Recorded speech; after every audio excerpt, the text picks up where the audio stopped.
Hey everyone, it's time to do a 2-month update on my no-buy / low-buy for 2026. If that sounds interesting, then keep on watching. So back in January, which was just last month, I made a video, I think it was like a low-buy / no-buy. I'm going to majorly call it a no-buy just because majority of the categories of my collection I have extensive amounts in, and I feel like I should not have to buy or have the want. I was over there struggling really hard to say that. I should not have the want or the desire to be buying backups or extras or things that I've finished to replenish what I have, because I have more than enough. In that video, I specified those categories being primers, foundations, concealers, bronzers, blushes, highlighters, powders, mascaras, brows, eye primers, and lipstick. And I also specified that even if I finish a product, though, I did finish a primer in January, which if you want that January empties video, I will link it down below. I cannot buy a primer because I'm already stocked up on them. I do not need to replenish that because I have plenty more that I can be using and use up until I'm down to very little, and then I would need to go run out and buy them. Now, the only category that I did not mention in that entire video was eyeshadow, because I know myself and the way that I have been spending the past couple of months. I am focused on trying indie brands, just palettes that I have been wanting, and I'm able to buy them secondhand on Mercari, which I will further discuss later on in this video because I do mention those. So the way that I will probably be structuring these videos is talking about the total amount of products and the cost from previous months, the expenses and empties first, and then I will lead into the purchases if I've made any that month or the past 2 months. Let's start with empties. That is the tab that I have first. I do keep track of it on my tablet. I have a Google Sheets form, and I put the month that I either used it up or bought the product, what the brand, what the name of it is, how much it costed. I don't include tax or anything like that, and then how many I used up or how many I purchased. So under my empties for the month of January, I emptied 14 products total, and those equate to $97.55 for the total amount, which is wild. Cannot believe that.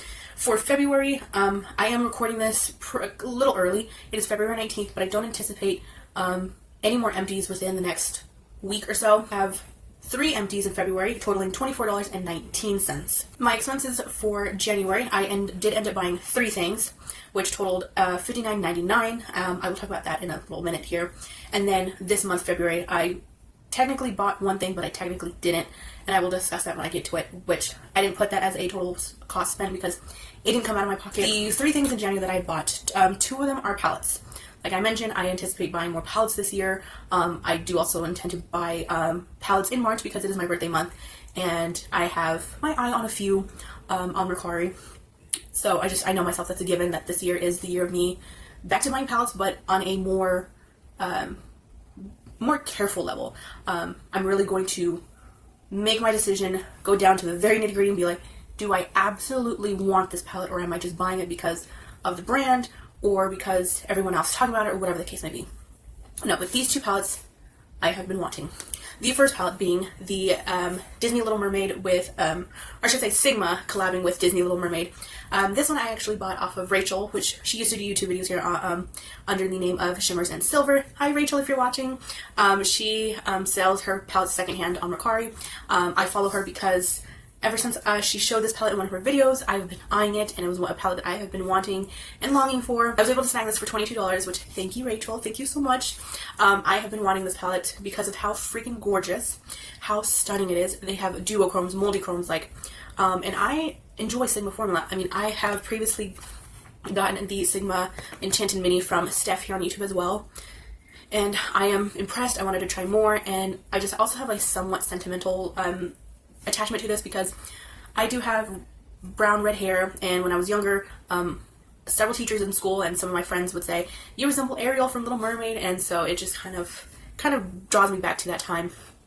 But I mean, this palette is beautiful. Look at that. I have not used this except for this shade here called Jumpin' and Jellyfish, but this was my first purchase, January. The second palette purchase is also something I bought secondhand off Mercari. This is from Unearthly. This is their Fall Magic palette. Another brand that I long to try, but $70 per palette is way absurd, way out of my budget. I just cannot justify $70 for multiple palettes. Yes. $70 for one, no. And even $70 for multiple is still a big ask for me. but I was able to snag this for $30 on Mercari, so I am really pleased about that. This palette, I have to be careful because this shade right here, there's a big chunk of shimmer that is kind of sticking out. I don't know if you guys can see. It's over here in this corner. I've not pressed it back. I've been meaning to since I bought this. I just haven't yet. But if you're not familiar, this is what it looks like. I have not used this palette yet, so eventually I will get to using it. I did feature this in my color stories, perfect for Valentine's Day, or these palettes are perfect for Valentine's. I mentioned it there. I have not really shown it until then. But yeah, so I'm excited to use that. And the last purchase I had made in January goes to the Softy Mo. This is their cleansing cream in white. I bought this because at the time I was about finished with my Hamish exfoliating cleanser that I received for free in exchange to do content for them. So I wanted to try something. I'm getting into Asian beauty skincare brands, you know, because my sister's all about it, and then, you know, it's the popularity nowadays. But this one also said it was supposed to take off waterproof makeup, so I was like, okay, I do wear waterproof mascara, so I think that this would be good. I am still trying it, so my opinion on it is still fairly new. By the time it's like half empty or completely empty, I will have full details, but this was the third thing totaling the amount in January. And then the last thing that I had purchased this month, technically I had Target gift cards, somewhere stashed away that I had found, and so technically I didn't buy it because it didn't come out of my pocket, but I did essentially buy something. I have it backwards.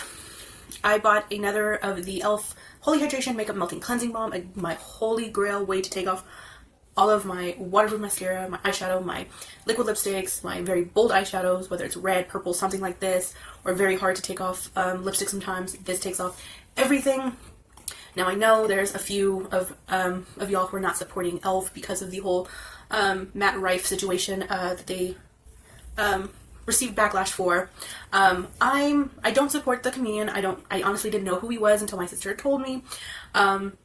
So in that regards, I don't support them. If this is the only balm I know of on the market that I've tried and that really works. But if there's anything else at Target, Ulta, H-E-B, Walmart that is very comparable to this, it's a melting cleansing balm and it's safe for sensitive skin, for eczema-prone skin, and that's about the same price point. Please, by all means, let me know in the comments down below. I'm more than welcome to try other brands. I'm not just stuck to this one. It's just the only one I know of that works, and it was just, I was at Target, needed to use gift cards, and I was like, well, I'm already here, might as well buy this. So that is my update for the past 2 months. I've made it 2 months in. I've not bought anything on my no-buy rule list. I'm happy. I feel accomplished. I'm excited. I hope you guys are excited for me on this journey as well. Let's all support each other. Are you going on a no-buy, low-buy? Let me know in the comments down below. I would love to hear from you. And as always, have an awesome rest of your day and your week. And I'll see you in my next one. Bye-bye, guys.